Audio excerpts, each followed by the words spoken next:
Genesis chapter 2. Thus the heavens and the earth and all the hosts of them were finished. And on the seventh day God ended his work which he had done, and he rested on the seventh day from all his work which he had done. I read that twice. Then God blessed the seventh day and sanctified it, because in it he rested from all his work which God had created and made. This is the history of the heavens and the earth, when they were created, in the day that the Lord made the earth and the heavens, before any plant of the field was in the earth, and before any herb of the field had grown. For the Lord God had not caused it to rain on the earth, and there was no man to till the ground, but a mist went up from the earth, and watered the whole face of the ground. And the Lord formed man of the dust of the ground, and breathed into his nostrils the breath of life, and man became a living being. Then the Lord planted a garden eastward in Eden, and there he put the man whom he had formed. And out of the ground the Lord God made every tree grow that is pleasant to the sight and good for food. The tree of life was also in the midst of the garden, and the tree of the knowledge of good and evil. Now a river went out of Eden to water the garden, and from there it parted and became 4 riverheads. The name of the first is Pishon.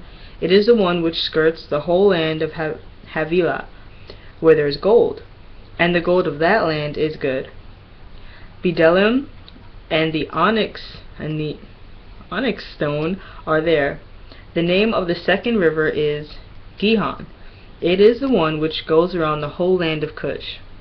The name of the third river is Hiddekel. It is the one which goes toward the east of Assyria. The fourth river is Euphrates.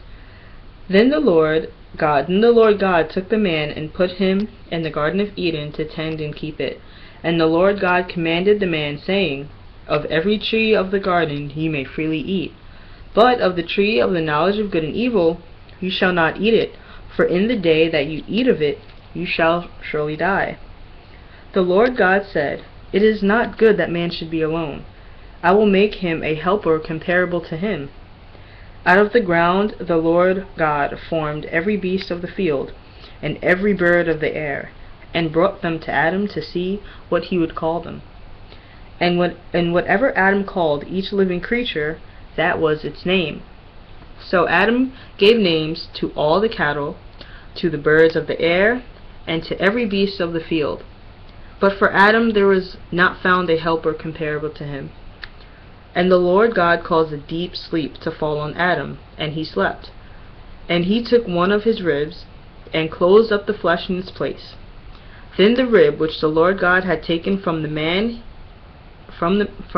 he made into a woman, and he brought her to the man. And Adam said, This is now bone of my bones, and flesh of my flesh. She shall be called woman, because she was taken out of man. Therefore a man shall leave his father and mother, and be joined to his wife, and they shall become one flesh. And they were both naked, and the man and his wife were not ashamed. That's Genesis chapter 2.